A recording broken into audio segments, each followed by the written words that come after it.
할렐루야. 오늘 수요 예배에 나오신 여러분들을 주님의 이름으로 환영하고 또한 축복합니다. 우리가 예배의 자리로 나아가는데요. 하나님께 찬양으로 영광 돌리면서 나아가도록 하겠습니다.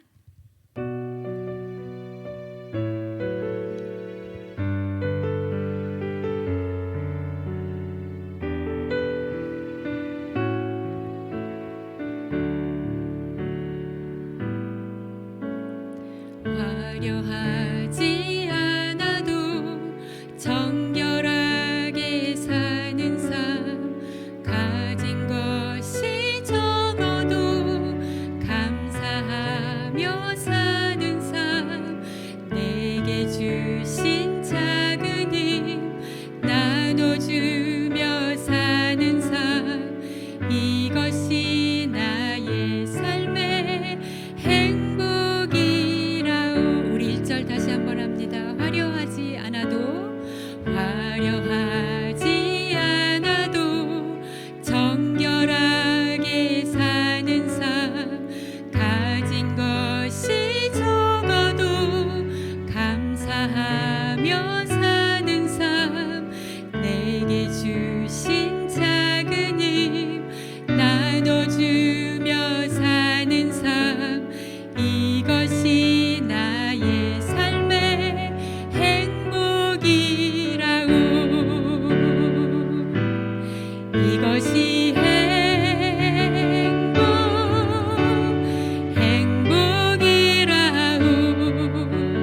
세상이 낼 수 없는 하나님 선물, 이것이 행복이라오.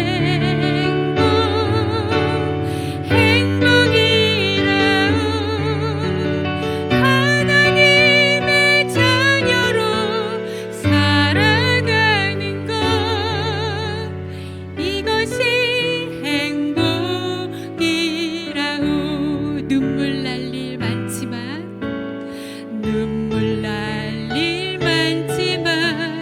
기도할 수 있는 것, 억울한 일 많으나 주를 위해 참는 것, 비록 짧은 작은 삶 주 뜻대로 사는 것, 이것이 나의 삶의 행복이라오.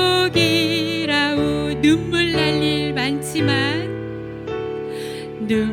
날 일 많지만 기도할 수 있는 것, 억울한 일 많으나 주를 위해 참는 것, 비록 짧은 작은 삶 주 뜻대로 사는 것, 이것이 나의 삶의 행복이라오.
기도는 묵상으로 다 함께 기도하겠습니다. 사랑이 많으신 하나님 아버지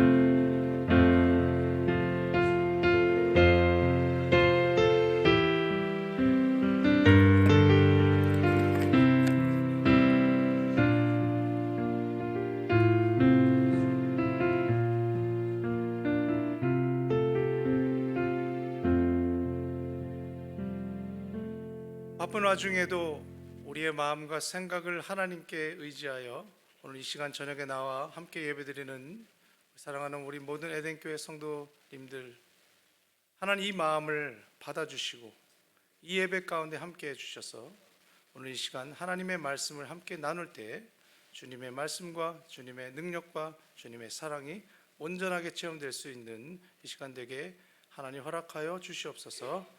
예수님의 이름으로 기도드립니다. 아멘.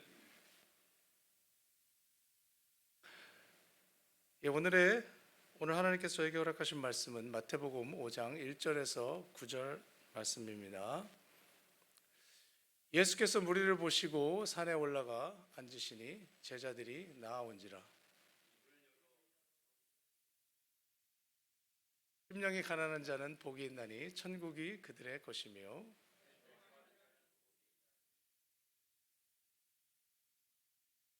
온유한 자는 복이 있나니 그들이 땅을 기업으로 얻을 것이며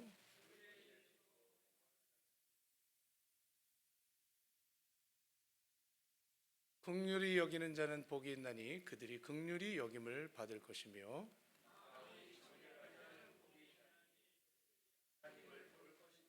우리 다 같이 읽겠습니다. 화목해야 하는 자는 복이 있나니 그들이 하나님의 아들이라 일컬음을 받을 것이며 아멘.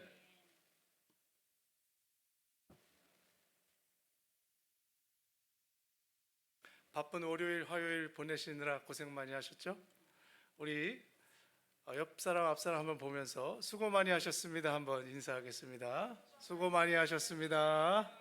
네, 사랑합니다. 환영합니다.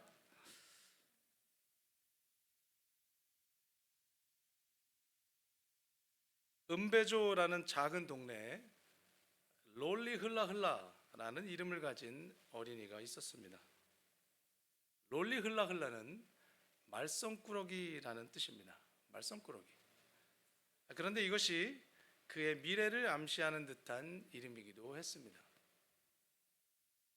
그가 30살이 되었을 때 당시 새로 선출된 대통령과 군을 장악한 장군이 합작을 해서 아파르트헤이트 인종차별 정책이 실행되었는데 그 명분이 하나는 백인들의 안전을 지킨다는 것이고 또 하나는 너무나 충격적이게도 기독교 문명을 보장하기 위해서라는 것이었습니다. 롤리 흘라흘라는 5년 뒤에 정식 변호사가 되어 본격적인 흑인 인권 운동에 참여하게 되었고 그의 파트너로 당시 성공의 주교셨던 데스몬드 투투가 혼신을 다해 협력하게 되었습니다. 하지만 롤리 흘라흘라는 결국 반역죄로 체포되어서 무려 27년을 옥살이를 하게 됩니다.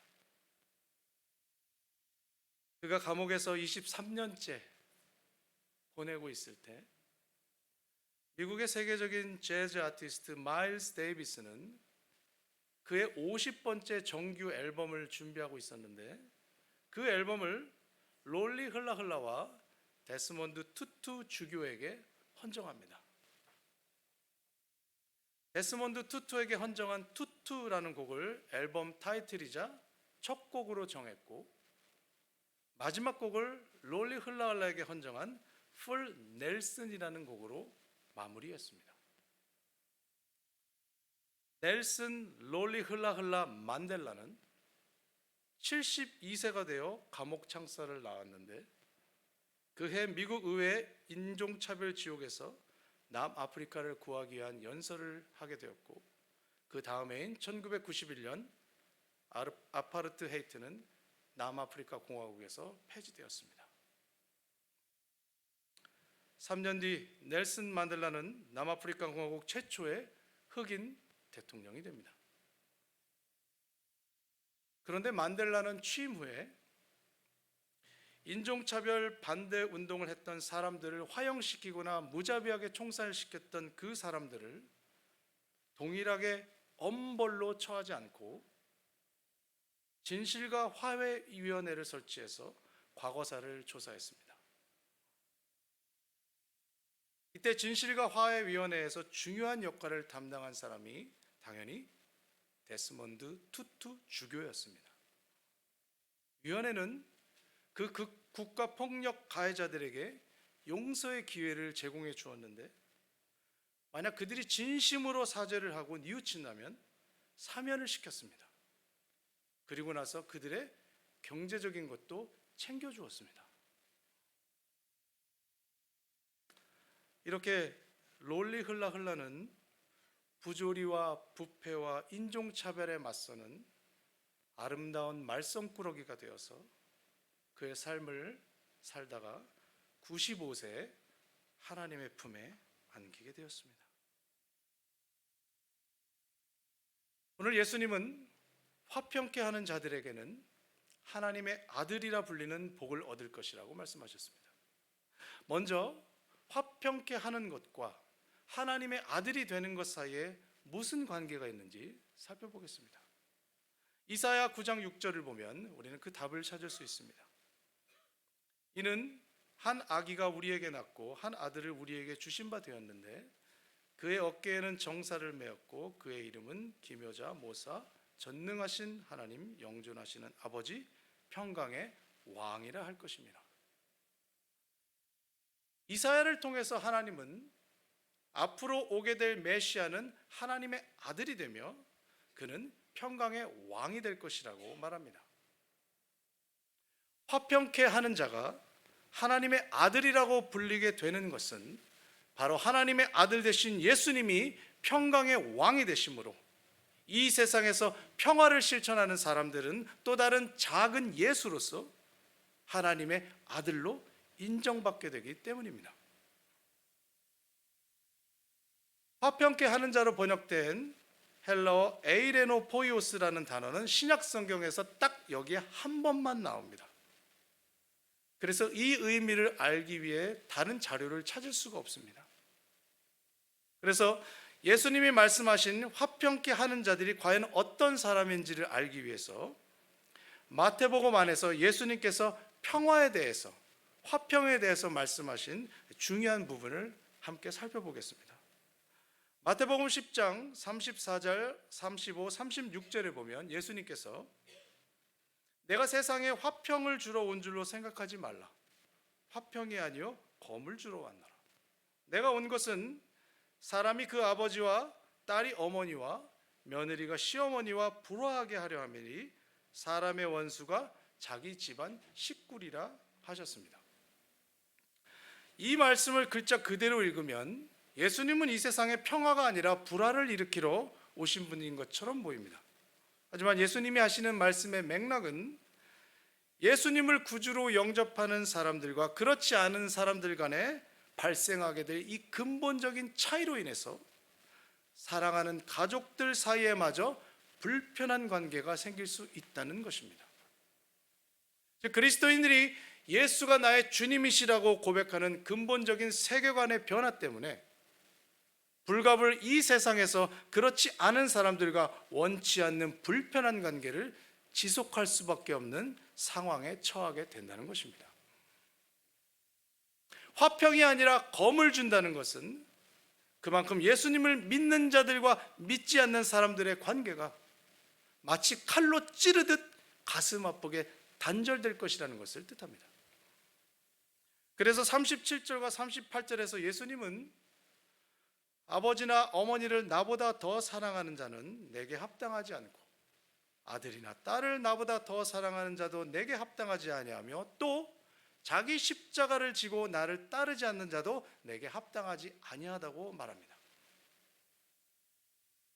우리가 세상 속에서 살아가면서 중요하게 생각하고 소중히 여긴 그 사람, 그 물건, 그 가치, 또한 십자가 없이 그저 편안하고 안락하고 즐겁게 살고 싶은 우리의 본성, 그 모든 것들이 하나님을 사랑하는 데 방해물이 되며 그것들을 하나님보다 덜 중요하고 덜 사랑하지 않는 한 우리는 하나님과 참된 평화를 누릴 수 없게 될 것이니, 예수님께서 누군가에게 오신 것이 누군가에게는 평화가 아니라 검을 주러 온 것과 다를 바 없다는 것입니다. 저는 최근에 두 교황이라는 영화를 본 적이 있습니다. 두 교황, 로만 가톨릭 교황이었던 베네딕토 16세와 현 교황인 프란치스코의 관계를 담은 실화에 근거한 영화였습니다. 그 영화를 보다가 아주 짧게 스치는 장면에 제가 울컥해가지고 눈물을 펑펑 흘리면서 혼자 보게 되었습니다. 청년 프란시스코 사제가 되기 위해서 결혼을 앞뒀던 여인과 헤어지는 장면이었습니다. 제가 그때가 갱년기 극치였던 것 같습니다.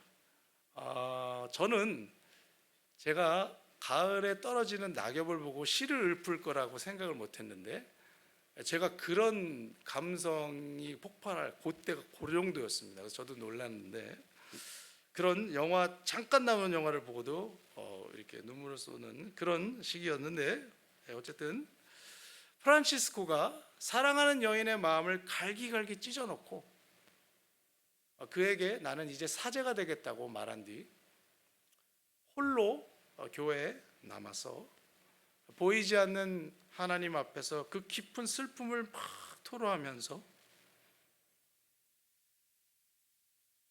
사제 소품을 받기 위해서 울면 안 돼 하고 계속 올라왔는데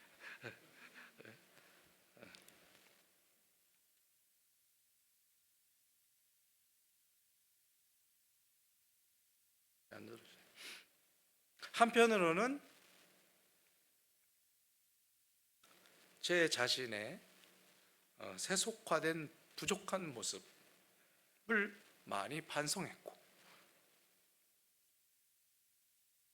또 한편으로는 저 역시 목회자가 되기 위해서 버려야 했던 수많은 나의 우상들, 그리고 사랑했던 사람들, 그 사람들이 파노라마처럼 스쳐가면서 깊은 공감을 하게 되었습니다.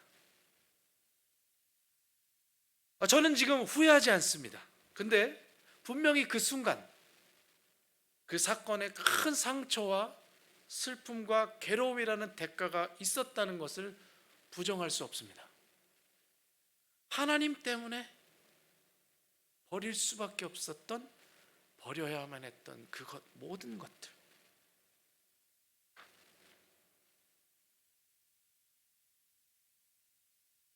하나님의 부르심을 받은 사람들은 반드시 아브라함처럼 본토 친척 아비집을 떠나 하나님께서 지시하실 땅을 믿음으로 바라보고 나아가는 결단의 시간이 반드시 찾아오게 됩니다. 여러분은 그 결단의 시간을 이미 다 거치신 분인 줄로 믿습니다. 반드시 찾아옵니다. 피할 수가 없습니다. 반드시 찾아옵니다. 하나님 이외에 의지했던 모든 것들로부터 스스로 결단하고 떠나서 오직 하나님에게 나의 전 인생을 의탁하고 부탁하는 하나님의 백성으로 살기를 결단하는 그 순간이 꼭 옵니다. 예수님을 구주로 영접하고 그분의 자식들로 살아가는 것을 이 땅의 삶에서 시작하고 끊임없이 연습해야 우리의 호흡이 닿을 때 우리는 하나님의 나라에 믿음과 확신으로 입성할 수 있습니다. 예수님께서 말씀하시는 평화는 우리의 내면적인 마음의 평강을 뜻하는 것이 아닙니다. 또 모든 세상 사람들이 다 서로 사랑하고 즐겁게 잘 지내는 유토피아와 같은 평화를 말하는 것도 아닙니다.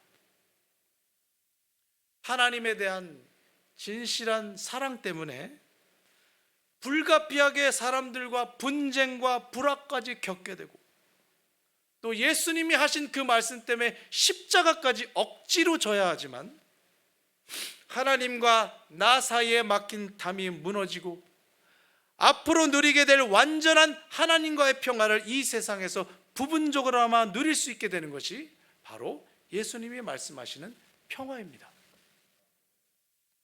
골로새서 1장 20절에서 바울은 이것을 확증합니다. 그의 십자가의 피로 화평을 이루사 만물 곧 땅에 있는 것들이나 하늘에 있는 것들이 그로 말미암아 자기와 화목하게 되기를 기뻐하십니다. 또 바울은 에베소서 2장 14절 16절에서 그는 우리의 화평이신지라 둘로 하나를 만드사 원수된 것 곧 중간에 막힌 담을 자기 육체로 오시고 이는 이 둘로 자기 안에서 한 세 사람을 지어 화평하게 하시고 또 십자가로 이 둘을 한 몸으로 하나님과 화목하게 하려 하십니다. 이렇게 예수님께서 말씀하신 평화의 의미를 생각하면 화평케 하는 자는 하나님과 인간 사이에 막힌 담을 허물고 평화를 만들어내는 피스메이커라고 할 수 있습니다. 피스메이커는 기본적으로 자신의 내면의 평화를 추구하는 자가 아니라 사람과 사람, 사람과 정부, 사람과 하나님 사이의 평화를 만들기 위해 노력하는 자입니다. 따라서 피스메이커는 본질적으로 정치적이고 사회적인 평화, 그리고 죄의 문제를 해결하는 대속적인 평화를 추구하는 사람입니다. 예수님께서 말씀하시는 화평케 하는 자는 바로 이런 평화를 추구하는 사람을 말씀하고 계십니다. 우리는 피스메이커와 피스키퍼를 구별할 필요가 있습니다. 피스키퍼는 평화주의자, 즉 지금의 우리의 현실에 어떠한 분쟁과 다툼이 없이 평화롭게 서로가 서로를 인정하며 잘 지내자는 사람. 얼핏 보이기에는 좋아 보이지만 이것은 예수님이 말씀하시는 평화와 전혀 상관이 없습니다. 하나님 보시기에 평화주의자는 아무것도 하지 않겠다는 사람입니다. 평화주의자는 좋은 게 좋은 거예요. 그냥 지금처럼 하세요. 왜 자꾸 문제를 만듭니까? 그만 들쑤시고 다니세요. 그렇게 말할 뿐입니다. 지금의 현실에 부조리와 부정과 불법과 불안당이 가득 차 있어도 평화를 외치는 사람들은 평화주의자. 예수님께서 말씀하시자는 사람은 평화주의자가 아닙니다. 평화를 위해 행동하고 헌신하는 피스메이커를 말씀하고 계십니다. 그렇다면 우리가 화평케 하는 자가 되려면 우리는 어떤 영역에서 활발하게 활동하고 일해야 하나님께서 우리를 피스메이커라고 인정해 주실까요? 첫 번째, 화평케 하는 자는 먼저 하나님의 백성의 평화를 위해 일해야 합니다. 사무엘상 17장에 보면 이스라엘과 블레셋 군대가 진열을 가다듬고 서로 대치하고 있습니다. 다윗은 당시 군인도 아니었고 집에서 양을 치던 막둥이였습니다. 그런데 그날 전쟁이 벌어진 날 아버지 이새가 다윗 보고 전쟁터에 빨리 가서 형들에게 이 음식을 갖다 주고 형들이 잘 있는지 살펴보고 나한테 빨리 알려달라고 다윗을 보냈습니다. 군인도 아니고 아버지의 전령을 받아 딜리버리를 간 다윗이 전쟁터를 와서 딱 보니 저 블레셋 장군 골리앗이 이스라엘의 하나님을 모욕하고 조롱하고 멸시하고 있었습니다. 그런데 그 골리앗에게 쫄아 얼어붙은 이스라엘 사람들은 그 어느 누구도 입도 뻥끗 못하고 쩔쩔매고 있었습니다. 그때 그 어린 다윗이 갑자기 전쟁터에 뛰어들어가 골리앗에게 이렇게 말했습니다. 너는 칼과 창과 단창으로 내게 나아오거니와 나는 만군의 여호와의 이름 곧 네가 모욕하는 이스라엘 군대의 하나님의 이름으로 내게 나아가노라. 오늘 여호와께서 너를 내 손에 넘기시리니 내가 너를 쳐서 내 목을 베고 블레셋 군대의 시체를 오늘 공중에 새와 땅의 들짐승에게 주어 온 땅으로 이스라엘의 하나님이 계신 줄을 알게 하겠고 또 여호와의 구원하심이 칼과 창에 있지 아니함을 이 무리에게 알게 하리라. 전쟁은 여호와께 속한 것인즉 그가 너희를 우리 손에 넘기시리라. 여러분, 하나님의 이름이 조롱을 당하고 하나님의 백성들이 고아 취급을 당할 때 하나님께서는 용맹스러운 다윗을 통해 골리앗을 쓰러뜨리셨고 이스라엘에게 평화를 허락해 주셨습니다. 하나님의 나라는 하나님의 백성들을 통해 확장됩니다. 피스메이커는 반드시 하나님의 백성들의 평화를 위해 뛰어들어야 합니다. 여러분의 마음속에 만약 어떤 부분에 있어서 하나님의 이름을 욕되게 하고 하나님을 멸시한다고 느껴지는 부분에 화가 나기 시작하면 그 부분이 여러분이 해야 될 피스메이커의 자리입니다. 여러분이 어떤 영역에서 하나님의 이름이 멸시를 당하고 조롱을 당하고 사람들에게 바보 취급을 당하고 있는데 그것 때문에 잠이 안 오고 뚜껑이 열리고 화가 나서 울분에 처할 것 같을 때 하나님께서 그 부분에 여러분을 피스메이커로 사용하실 것입니다. 저는 제가 목회자로 부름받고 목회자의 안수 과정을 짓고 마지막으로 제 삶의 사역을 점검할 때 하나님께서 나에게 무엇을 원하시는가를 마지막으로 확인했습니다. 그때 저에게 하나님께서 주신 감동은 네가 열받는 것을 해라. 네가 열받는 걸 해라. 너는 무엇에 열이 받느냐? 그렇게 하니까 제가 앞으로 뭘 해야 될지 금방 알겠더라고요. 저는 이단 사이비를 보면 열이 받습니다. 제 주변에 유독 이단 사이비에 빠진 분들이 많았습니다. 그리고 그들의 피해를 옆에서 구구절절히 받고 제가 그 중에 몇 명은 꺼내온 사람도 있습니다. 제가 대학교 다닐 때 저희 학교에 오손도손이라는 동아리가 있었습니다. 그 오손도손이 JMS 동아리였습니다. 저랑 가장 친한 친구 중에 한 명이 저보고 성경 공부하는 좋은 데가 있으니까 와보라고 따라갔어요. 그냥 성경 공부하는 데인 줄 알았는데 나중에 보니까 십자가도 없고 목사님도 없고 이상한 비디오를 켜놓고 보는데 앉아서 하는 얘기가 이상했습니다. 본능적으로 이상한데 하다가 나중에 알고 보니 그 단체가 JMS라는 걸 알았습니다. 그래서 제가 그 친구 보고 여기 이상하니까 나와라. 근데 그 친구가 네가 뭘 하냐고 그러냐. 여기 얼마나 좋은데, 여기 얼마나 잘해주고 성경 말씀도 얼마나 잘 가르쳐주고 여자애들도 얼마나 많은데 그러면서 저보고 여기 얼마나 좋은데. 그 친구가 그 오손도손에 2년을 빠져 있다가 회장이 되기 직전이었습니다. 근데 저와 제가 아는 친한 형님이 함께 그 친구에게 계속해서 그냥 나만 믿고 그냥 나와라. 그래서 그 친구가 결국 나오게 되었는데 나중에 저한테 전화 와서 정말 고맙다고, 저는 그런 데인 줄 몰랐다, 그렇게 얘기한 적이 있습니다. 그뿐만이 아니라 이루 말로 할 수 없는, 차마 말로 할 수 없는 제 주변에 이단 사이비에 빠져 있는 많은 분들이 많았었는데 그 일을 생각할 때마다, 그 나쁜 교주들을 생각할 때마다 전 뚜껑이 열려가지고 나는 꼭 목회를 할 때 설교 시간에 꼭 한 번은 이단을 욕해야겠다 작정을 하고, 내가 성경 공부를 할 때는 꼭 이단 사이비의 교리를 한 번은 욕해야겠다 그렇게 작정을 했습니다. 여러분의 마음속에 무엇 때문에 하나님을 열받게 하는 것 때문에 화가 난다면 그곳이 여러분이 일하실 장소인 줄로 믿습니다. 아멘. 두 번째로, 화평케 하는 자는 사회와 정부와 나라의 평화를 위해 뛰어들어야 합니다. 우리가 사는 사회 안에는 아직 하나님의 통치가, 다스림이 완전히 실현되지 않았기 때문에 당연히 그리스도인들이 헌신해야 하는 평화의 영역들이 무한하게 있습니다. 그리고 이런 영역의 대부분은 정치, 사회적인 권력자들의 부정부패와 영적인 타락으로 발생합니다.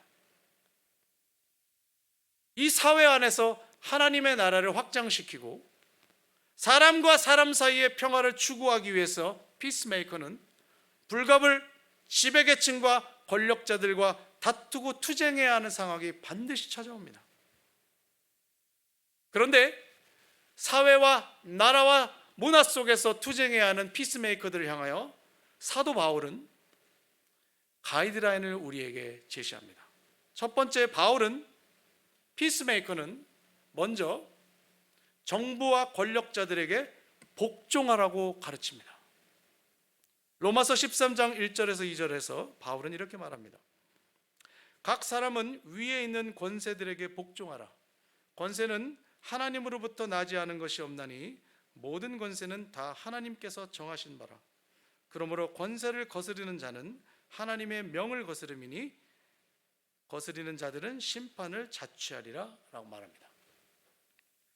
이 말씀 때문에 많은 교회 지도자들은 각 나라에 어떤 정부가 들어서고 어떤 사람이 대통령이 되어도 항상 복종하는 자세로 정부와 관료들을 대하고 있습니다.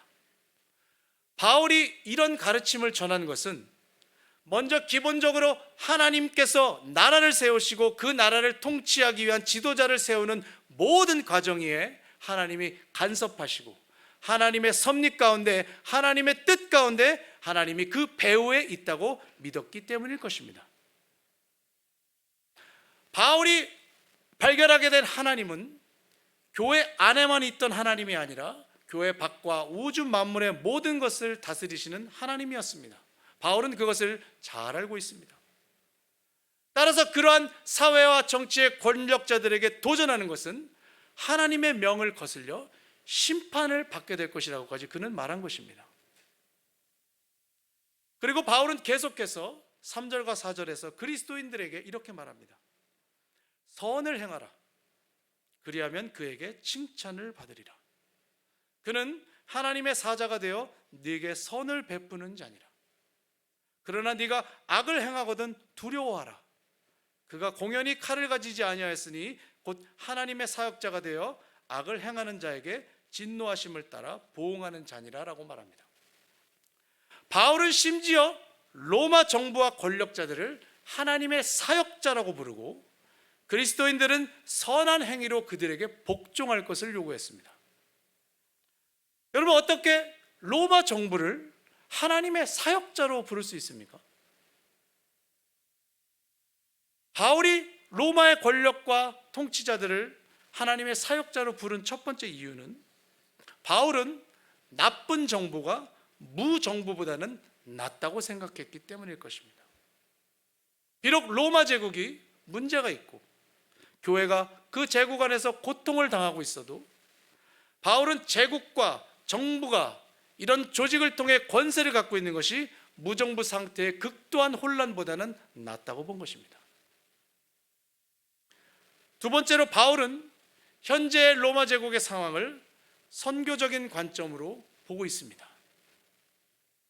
비록 로마 제국 안에서 기독교는 많은 어려움과 문제들에 당면했지만 적어도 그 제국 안에서는 그 당시에 전 세계에서 최고로 발달했던 도덕법과 시민권과 정치제도와 그리고 가장 안전한 군사력과 치안이 보장되어 있었습니다.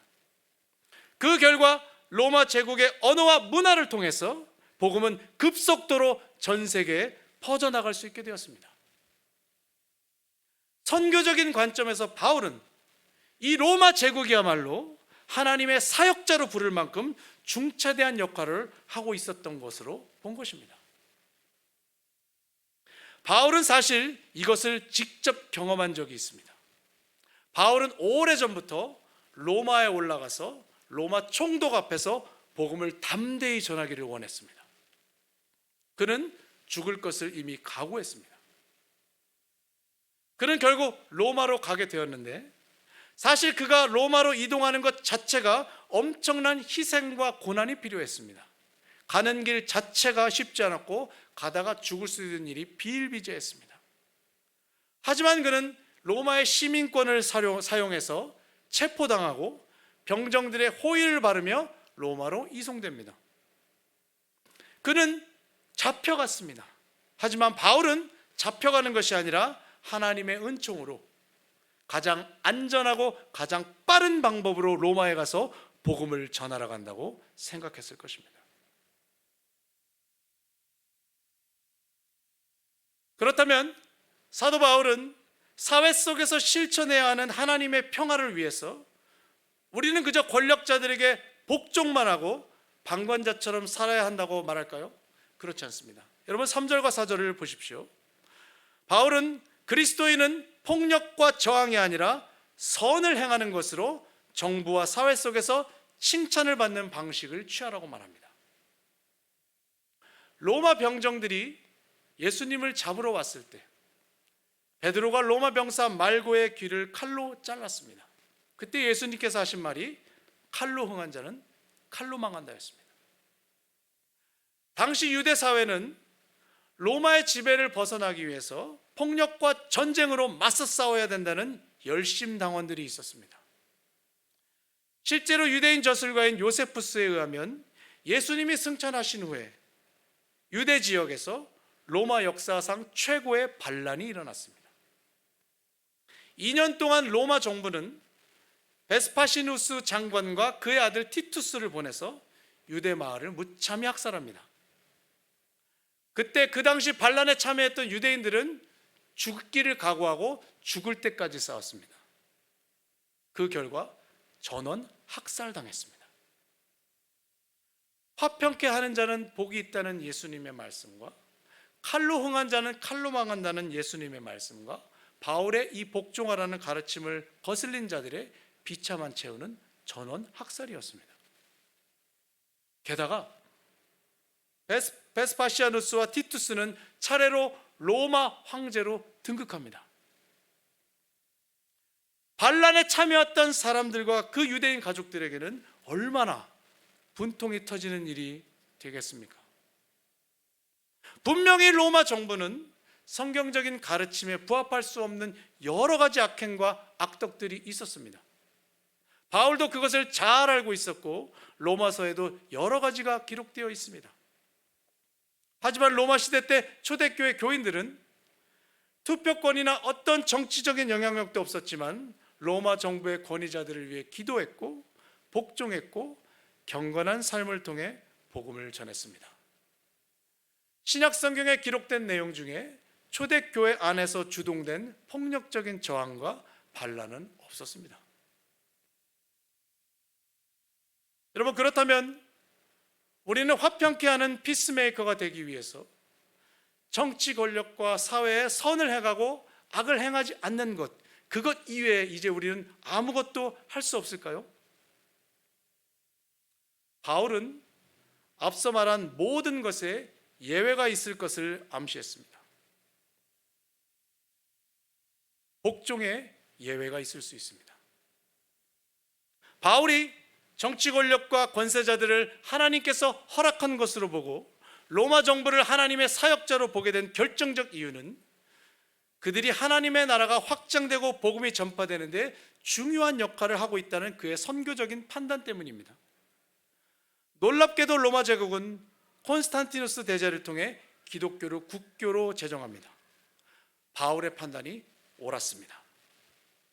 만약 유대 반란 때 모든 기독교가 동참해서 전쟁에 참여했다면 기독교의 역사는 역사에서 사라졌을 수도 있습니다. 따라서 만약 우리가 정부와 사회가 하나님께서 하라고 하시는 것을 방해하고 또한 하나님께서 하지 말라는 것을 하라고 명령할 때 당연히 사도 바울은 그들은 하나님의 뜻을 저버리고 사탄의 도구가 된 자라고 말할 것이며 당연히 하나님의 사역자들로 그들을 인정하지 않을 것입니다. 갈라디아서 1장 10절에 바울은 이제 내가 사람에게 좋게 하랴 하나님께 좋게 하랴 사람들에게 기쁨을 구하랴 내가 지금까지 사람들의 기쁨을 구하였다면 그리스도의 종이 아니라고 말합니다. 바울은 사람의 기쁨을 구하지 않는다고 했습니다. 정부와 권세에게 복종하라는 것은 하나님보다 사람의 기쁨을 구하기 위한 것이 아니었습니다. 하나님의 기쁨을 위해 그들에게 복종하라는 것입니다. 하나님의 나라를 확장시키기 위해 하나님의 복음을 선교적으로 확장하기 위해 그들에게 복종하라고 요구한 것입니다.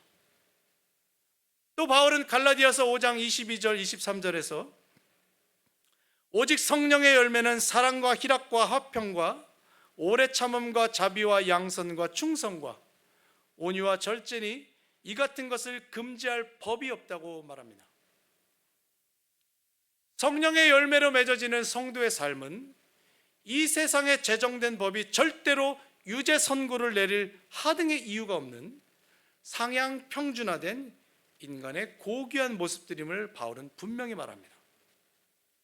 따라서 하나님의 뜻과 말씀을 순종하는 것을 방해하고 가로막는 세상의 법과 제도를 만나게 될 때 그리스도인들은 사람이 아닌 하나님을 기쁘시게 하기 위해 정부의 지침과 정책에 비폭력적인 방식으로 대응해야 합니다. 그것이 사도 바울의 가르침을 통해서 피스메이커들이 복종의 예외를 둘 수 있는 유일한 경우입니다. 만약 우리가 그로 인해서 혹시나 불이익을 당하거나 감옥에 가게 되는 일이 있을지라도 우리는 겸손히 그 대가를 치를 준비를 해야 합니다. 우리는 절대로 반란군을 조직하거나 폭력 혁명을 주동하거나 폭동을 주도하는 사람이 되어서는 안 됩니다. 우리는 선으로 악을 이기는 하나님의 백성들입니다. 전쟁은 하나님께 속해 있습니다.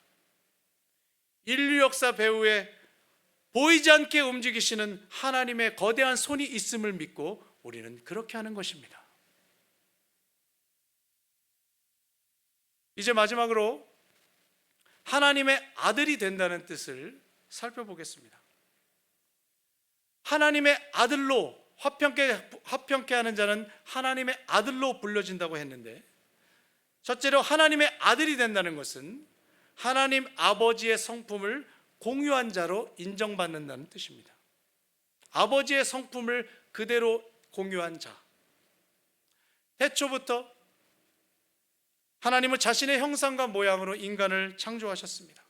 비록 타락한 인류의 죄로 인해서 인간의 죄악된 본성까지도 지금 우리에게 내려오고 있지만 우리 안에는 여전히 하나님의 형상과 모양이 계속해서 이어지고 있습니다. 하나님은 이스라엘을 아들이라고 부르시기도 하지만 하나님은 세상의 모든 사람을 아들이라고 부르진 않습니다. 또한 하나님은 이스라엘을 아들이라고 부르기도 하지만 모든 이스라엘 사람을 항상 아들이라고 부르지도 않습니다. 하나님의 형상과 모양이 가장 온전하게 복원된 자, 우리의 마음과 내면 속에 하나님의 형상과 모양이 가장 온전하게 복원될 때 하나님은 우리를 아들이라고 칭하십니다. 두 번째로 하나님의 아들이라고 불려지는 것은 아버지 하나님의 유업을 물려받는 자가 된다는 뜻입니다. 바울은 하나님의 아들 되신 예수 그리스도를 영접하는 사람은 이제 하나님의 아들이라는 칭호를 얻고 하나님의 나라를 유업으로 얻는다고 알려줍니다. 갈라디아서 4장 4절에서 7절입니다. 때가 참에 하나님이 그 아들을 보내사 너희가 아들인 고로 하나님이 그 아들의 영을 우리 마음 가운데 보내사 아바 아버지라 부르게 하셨으니라. 그러므로 네가 이후로는 종이 아니요 아들이니 아들이면 하나님으로 말미암아 유업을 이을 자니라. 하나님께서 우리에게 물려주시는 유업은 하나님이 허락해 주실 수 있는 모든 것입니다. 지식과 지혜와 부와 명예와 건강, 사랑, 권력 당연히 가능합니다. 그리고 그보다 더 귀한 영혼의 구원과 영생의 복락 또한 유업으로 허락될 수 있습니다. 우리가 하나님의 아들이 될 때 하나님은 그것을 가능케 하십니다. 마태복음 7장 9절에서 10절 예수님께서 그 유업을 얻는 자의 축복을 이렇게 비유할 수 있습니다. 너희 중에 누가 아들이 떡을 달라 하는데 돌을 주고 생선을 달라 하는데 뱀을 줄 사람이 있겠느냐? 너희가 악한 자로도 좋은 것으로 자식에게 줄 알거든 하물며 하늘에 계신 너희 아버지께서 구하는 자에게 좋은 것으로 주시지 않겠느냐?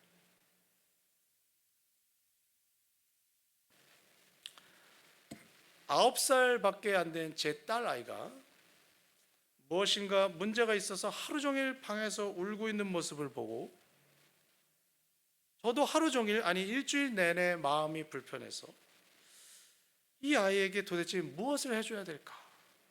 그렇게 고민하는 아빠로서의 저의 마음을 생각해 보면, 만약 내가 하나님의 아들 예수 그리스도처럼 화평케 하는 자가 되어서 이 세상에서 하나님의 평화를 실천하고 평강의 왕 대신 작은 예수처럼 살아간다면 저는 하나님께서 정말 우리들에게 모든 것을 다 허락해 주실 거라고 믿습니다. 하나님 보시기에 얼마나 기특할까? 하나님 보시기에 얼마나 사랑스러울까? 우리가 우리를 향한 하나님의 사랑을 이해하는 가장 중요하고 완벽한 통로는 여러분이 여러분의 자식을 사랑하는 방식입니다. 사랑하는 에덴교회 여러분, 나 한 사람, 나 한 가족도 챙기기 벅찬데 무슨 피스메이커가 되라, 그런 말씀을 하냐고 그렇게 반문하실 수도 있습니다. 하나님, 지금 제 인생 하나라도 좀 제발 잘 되게 해주십시오, 그렇게 혼자 한탄하실 수도 있습니다.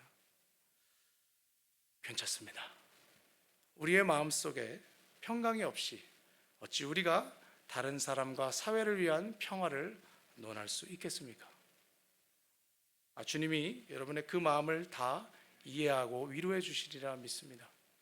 하지만 예수님께서 화평케 하는 자는 하나님의 아들로 불릴 것이라는 복을 선포하신 것은 지금의 현실에 얽매여서 진일보하지 못하는 우리들에게 이제 더 큰 하나님의 축복과 특별히 하나님의 유업을 받을 자로서의 특권을 누릴 수 있는 기회와 희망을 주시기 위함이라고 저는 믿습니다.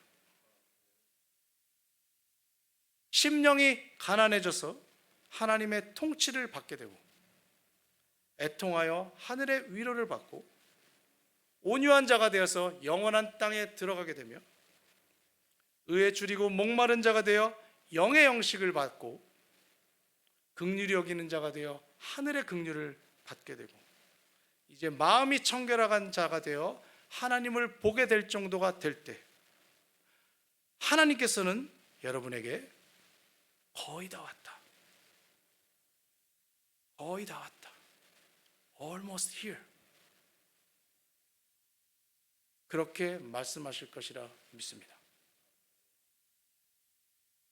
우리 비록 우리의 삶과 현실이 녹록치 않아 하루하루를 버티며 살아가고 있을지라도 보다 크고 보다 깊고 보다 넓은 하나님의 나라와 그의 복을 알고 이해하고 받아 누리기 위해 좀 더 힘을 내어 전진해 나가시는 저와 여러분 되시기를 주님의 이름으로 축복합니다.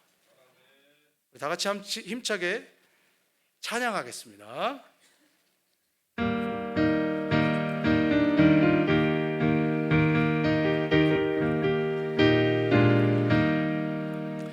황무지가 장미꽃같이 피는 것을 볼 때에 구속함에 노래 부르며 거룩한 길 다니니 거기 거룩한 그 길에 검은 구름 없으니 낮과 같이 맑은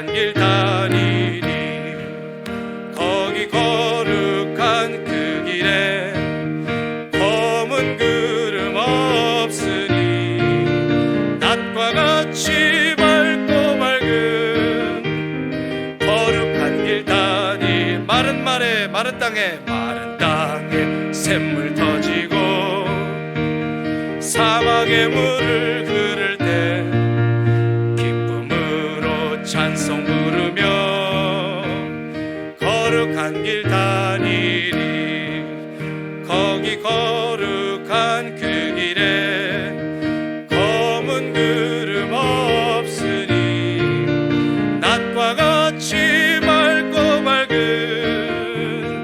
거룩한 길 다니리.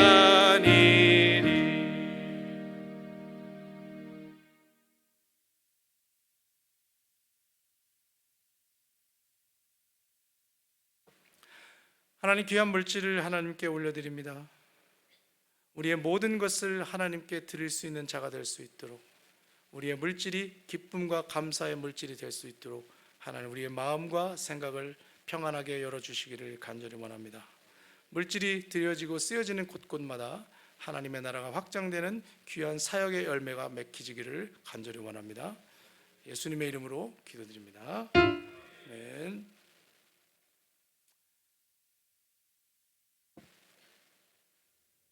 네, 우리 임 목사님께서 5월 27일 날 다시 돌아오신다고 알려주셨습니다. 목사님의 일정을 위해서 여러분 많이 기도해 주시고요. 특별히 중요한 광고 두 가지만 전해드립니다. 우리 에덴 교육부가 일치월장 발전하고 있어서 교사가 필요합니다. 네, 여러분 교사가 되실 수 있는 분이나 지원하실 수 있는 분들이 있으시면 여러분 꼭 권면해 주셔서 부서별 활동이 활발하게 이루어질 수 있도록 여러분 권면해 주시면 감사하겠습니다. 또 찬양팀, 수요예배 찬양팀, 일부의 찬양팀 모집하고 있습니다. 함께 찬양해 주실 분들 여러분 협력해 주시고요. 우리 최사라 부장 집사님께 연락 주시면 감사하겠습니다. 우리 축도로 예배를 마치도록 하겠습니다. 지금은 우리 주 예수 그리스도의 한없는 은혜와 하나님 아버지의 크신 사랑과 성령님의 감화 감동 교통하심이 이 자리에 함께 모여 예배드린 모든 하나님의 선교 백성 위의 삶 위에 지금부터 영원토록 함께 있을지어다. 아멘.